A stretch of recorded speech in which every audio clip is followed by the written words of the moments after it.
Hello friends, welcome to my channel tech pub by Vivek Mittal.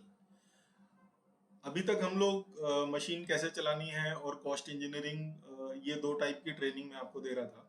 जैसा कि मैंने आपको कमिट किया था अपने इंट्रोडक्शन वाले वीडियो में कि मैं गूगल शीट और गूगल फॉर्म और उसमें एडवांस एक्सेल ऐड करके हम लोग कैसे बिजनेस को ऑटोमाइज कर सकते हैं, उसके बारे में भी मैं एक ट्रेनिंग सेशन दूंगा आपको। तो आज के इस सेशन से हम लोग उसकी शुरुआत करते हैं। मोस्ट ऑफ दी जो बिजनेसेस होते हैं ना दोस्तों, उसके लिए ना आप बिजनेस को चलाने के लिए प्रोसेस का नॉलेज, प्रोसेस बनाना जरूरी होता है। आप देखते हो कि बहुत सारे जो बिजनेसमैन होते हैं वो काइंड ऑफ जिसको बोलते हैं दुकानदारी चला रहे हैं, वो बिजनेस चलाते हैं दुकानदारी की तरह चलाते हैं। मतलब वो दिन भर उस बिजनेस के अंदर इन्वॉल्व रहते हैं और इतना इन्वॉल्व रहते हैं कि छोटी छोटी चीजें उनको खुद से करनी पड़ती हैं। तो उसका कारण क्या होता है कि वो लोग अपने बिजनेस को एक्सपेंड नहीं कर पाते हैं। वेयर है जब आप किसी बड़ी बड़ी एमएनसीज में देखते हो तो उसके अंदर प्रॉपर ईआरपी होता है, एसएपी होता है या अदर कोई सॉफ्टवेयर होते हैं जिससे पूरा का पूरा बिजनेस मैनेज हो रहा होता है। छोटी छोटी चीजों के लिए प्रोसेस बने होते हैं। जब कोई बिजनेसमैन के बारे में इसकी बात करते हैं, अरे भाई आप भी ऐसा कुछ प्रोसेस इंप्लीमेंट कर सकते हो, तो बोलते हैं नहीं यार उसका कॉस्ट बहुत ज्यादा आता है। ये फैक्ट है, कॉस्ट सच में बहुत ज्यादा आता है। जो एमएनसीज हैं वो करोड़ों रुपए खर्च करती हैं अपने बिजनेस को हैंडल करने के लिए, ग्लोबली अलग अलग लोकेशंस के ऊपर पूरा बिजनेस को सिस्टमेटिक करने के लिए तरह तरह के सॉफ्टवेयर्स होते हैं। And I am very fortunate कि मैंने वो हर तरह के सॉफ्टवेयर यूज किए हैं। तो उन सॉफ्टवेयर को यूज करने के बाद मुझे ये भी समझ में आया कि इनकी कमियां क्या है और इसमें क्या इम्प्रूव किया जा सकता है। क्योंकि जब आप किसी चीज को ब्रॉड लेवल में समझते हो ना, ब्रॉडर वे में समझते हो, तो आपको समझ में आता है कि चीजें आपस में कनेक्ट कैसे होती हैं। अभी अगर हम ईआरपी की बात करें, एंटरप्राइज रिसोर्स प्लानिंग बोलते हैं उसको, ईआरपी का जो फुल फॉर्म है, ठीक है। तो ईआरपी के अंडर में ही एमआरपी आता है। उसको मटेरियल रिक्वायरमेंट प्लानिंग भी बोल सकते हैं उसको, ठीक है। अभी पीआरपी की बात कोई भी नहीं करता है, किस कोई आपको ऐसा ईआरपी नहीं मिलेगा जिसमें पीआरपी की बात हो, जिसको बोलते हैं प्रोसेस रिक्वायरमेंट प्लानिंग। हम लोग उसके ऊपर भी काम कर रहे हैं। तो आज मैं आपको एक ब्रॉडर वे में हम लोग इस पूरे सेशन में क्या सीखने वाले हैं वो आपको डिटेल में कॉन्सेप्ट क्लियर करूंगा कि चीजें होती कैसे हैं। मैं थोड़ा आपको स्क्रीन दिखा रहा हूँ अपनी, जो हम लोग करंट में प्रोसेस फॉलो कर रहे हैं। आप इस स्क्रीन के ऊपर देख रहे होंगे, आपको बहुत सारे फॉर्म दिख रहे हैं आपको। जैसे हमने मेंटेनेंस के लिए ब्रेकडाउन सर्विस रिक्वेस्ट का फॉर्म बना रखा है। प्लांट के अंदर ही अगर कुछ ड्राइंग से डेविएट हो रहा है और हम लोगों को वो भेजना है कस्टमर को हमारे इंटरनल कॉल से, तो हमने इंटरनल डेविएशन रिक्वेस्ट के लिए फॉर्म बना रखा है। ओटी के लिए हमने ओटी रिस्पॉन्स फॉर्म बना रखा है, ओटी को भी कैसे मैनेज करना है, ज्यादा ओटी ना हो। क्वालिटी के लिए हमने पीक्यूएम बना रखा है।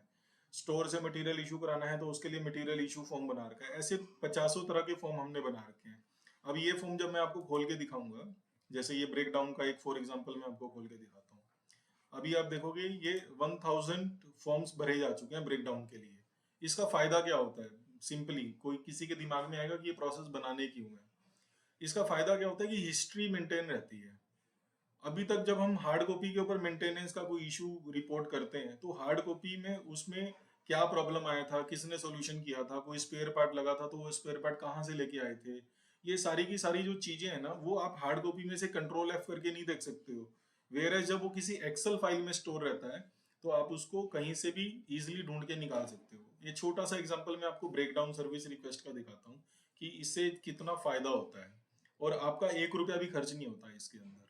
आप गूगल शीट और गूगल फॉर्म इन दोनों का यूज करके और उसमें एडवांस एक्सेल का थोड़ा तड़का लगा के आप अपने सिस्टम को, अपनी ऑर्गेनाइजेशन को फ्री में मैनेज कर सकते हो, अपने बिजनेस को, without spending any single rupees. ठीक है। ज्यादा से ज्यादा कितना खर्चा आता है आपको? गूगल ड्राइव के ऊपर एक पैकेज लेना है जिसमें आपको उसका जो स्टोरेज कैपेसिटी बढ़ाना है, जो हम अपने मोबाइल में लेते ही हैं। ठीक है। तो इसको समझने का कोशिश करो ये है क्या चीज है। ये एक छोटा सा प्रोसेस है ब्रेकडाउन सर्विस रिक्वेस्ट का। अगर मैं इसका फॉर्म आपको प्रीव्यू दिखाता हूँ तो दिखने में ऐसा दिखता है कि name of the person raising the request, कौन रिक्वेस्ट रेज कर रहा है, उसका एम्प्लॉय कोड क्या है जो ये रिक्वेस्ट रेज कर रहा है, ऑपरेटर का ई कोड क्या है, ठीक है, जो ऑपरेटर उस मशीन को चला रहा था उसका एम्प्लॉय कोड क्या है, नेम ऑफ द मशीन, कौन सी मशीन में ब्रेकडाउन है। ऐसे ड्रॉप डाउन बना सकते हो आप इसके अंदर। ये फॉर्म आप खुद से क्रिएट कर सकते हो, इसके लिए कोई सॉफ्टवेयर इंजीनियर बनने की जरूरत नहीं है, टू बी वेरी फ्रैंक। तो ये नेम ऑफ द मशीन आप चूज कर सकते हो। देन उसमें प्रॉब्लम क्या है मशीन के अंदर वो डिटेल में लिख सकते हो यहाँ पे। लोकेशन ऑफ द मशीन, अगर आपकी मशीन मल्टीपल लोकेशन पे पड़ी हुई है तो आप लोकेशन चूज कर सकते हो कहाँ कहाँ वो मशीन है। और मशीन का ब्रेकडाउन का टाइम, डे शिफ्ट में हुआ, नाइट शिफ्ट में हुआ, ये सब इसके लिए भरने हैं ताकि आप एनालिसिस भी कर सको कि डे शिफ्ट में ज़्यादा ब्रेक डाउन हो रहे हैं या नाइट शिफ्ट में ज़्यादा ब्रेक डाउन हो रहे हैं, और कहाँ पे ज़्यादा ब्रेक डाउन हो रहे हैं। तो इस तरह के एनालिसिस आप कर सकते हो। ऑपरेटर का एम्प्लॉय कोड अगर आता है तो उसमें आप ये समझ सकते हो कि कौन सा ऑपरेटर ज़्यादा ब्रेक डाउन कर रहा है। तो ये सब एनालिसिस आप इसमें कर सकते हो। जब आप ये फॉर्म भर के सबमिट करते हो, सबमिट करेंगे ये फॉर्म, तो ऑटोमेटिकली ये जो डेटा है, ये एक एक्सेल शीट जो हमने इसके साथ में लिंक कर रखी है उसमें अपने आप चला जाता है। ठीक है, ये इस तरह से ये जो पूरा का पूरा डेटा है ये एक्सेल में चला जाता है, और उसके बाद में ये मेंटेनेंस के पास आ जाता है। मेंटेनेंस को पता लगता है कि हमें इतनी टिकट्स लॉगिन हुई हैं, इतने इश्यूज हमें रिजॉल्व करने हैं। तो मेंटेनेंस जब उसको क्लोज करता है तो उसमें टारगेट क्लोजर डेट वो डाल सकता है अपनी प्लानिंग के लिए कि हमें कब कब किस इशू के ऊपर काम करना है।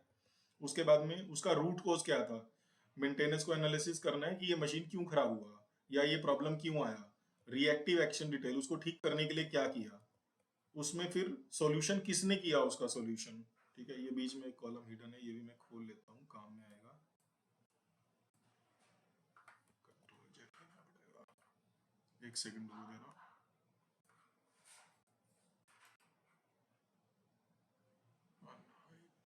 इसको पहले फिल्टर रिमूव कर लेते हैं। ये है, हमने देखा यहाँ पे रिएक्टिव एक्शन क्या लिया था, फिर उसके बाद प्रिवेंटिव एक्शन क्या लेना उसको ठीक करने के लिए कि आगे से वो प्रॉब्लम ना आए, उसके लिए क्या करना है, सॉल्यूशन किसने किया, स्पेयर पार्ट उसके लिए कौन से स्पेयर पार्ट लगे उसको ठीक करने के लिए, स्पेयर पार्ट कहाँ से लेके आए, उसका कॉन्टेक्ट डिटेल क्या है, और कोई अदर रिमार्क या अपनी मेंटेनेंस को कोई अगर रिपोर्ट उसके साथ में लिंक करनी है, और सॉल्यूशन डेट वो कब किया, और पेंडिंग डेज कितने दिन से पेंडिंग है। ठीक है, तो इस तरह की ब्रेक डाउन आवर्स, ये सारी चीजें आप डिजिटली आप मैनेज कर सकते हो। इसका बेनिफिट क्या होगा कि नेक्स्ट टाइम अगर कभी उससे जुड़ा हुआ कोई इशू आया तो मेंटेनेंस के लोग कंट्रोल एफ करके ढूंढ सकते हैं कि लास्ट टाइम हमने इसके लिए क्या किया था। और मान लो वो टीम चेंज हो गया, क्योंकि लोग तो आते जाते रहते हैं, टीम चेंज हो गया तो कोई नया जो बंदा आएगा वो बंदा देख के उसमें सर्च कर सकता है कि लास्ट टाइम जब ये प्रॉब्लम आया था तो मेरे पहले वाले बंदे ने क्या किया था। तो ये सारा जो इन्फॉर्मेशन है, जब आप डिजिटली अपने बिजनेस को मैनेज करते हो तो ये सारा इन्फॉर्मेशन आपको मिलता है। उससे बढ़ के आपको एक और क्या मिलता है, आपको समरी भी मिलता है कि टोटल कितने इशू रिपोर्ट हुए, कितनों का सोल्यूशन हो गया, पेंडिंग कितने हैं, कितने दिन से पेंडिंग है।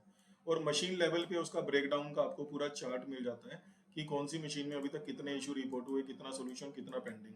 आप एज अ मैनेजमेंट भी रिव्यू कर सकते हो कि कितने जो इश्यूज हैं वो अभी पेंडिंग है, कौन सा क्रिटिकल मशीन है जिसके इशू पेंडिंग है। तो ये आप अपना भी एक रिव्यू मैकेनिज्म सेट कर सकते हो। तो इस तरीके से हमने इसमें क्या हुआ, देखो हमने अभी मैंने आपको जो स्टेटमेंट दिया था, सबसे पहले आपको फॉर्म बनाना है, फॉर्म एक्सेल के साथ लिंक होगा, एक्सेल के साथ लिंक होके फिर उसमें काम होगा, और बाय डिफॉल्ट एक एमआईएस बनेगी जिसमें आपको पूरा एक, और वो एमआईएस कैसे बना, हमने यहाँ पे एडवांस एक्सेल के लॉजिक यूज किए हुए हैं। अगर आप इधर में देखोगे, इधर में काउंट इफ लगा हुआ है, सम इफ लगा हुआ है, काउंट इफ से बड़े सिंपल से फॉर्मूले हैं एक्सेल के, तो एवरेज इफ लगा हुआ है। तो ये सब फॉर्मूले यूज करके आप अपना जो एक्सेल शीट और गूगल ये यूज करके आप एक प्रोसेस, ये एक सिंगल प्रोसेस बन गया। ठीक है, इस तरीके से आप छोटे छोटे प्रोसेस बना के और फिर उनको आपस में गूगल शीट को इंटरलिंक करके आप एक ईआरपी अपना खुद का कंपनी के लिए बना सकते हो।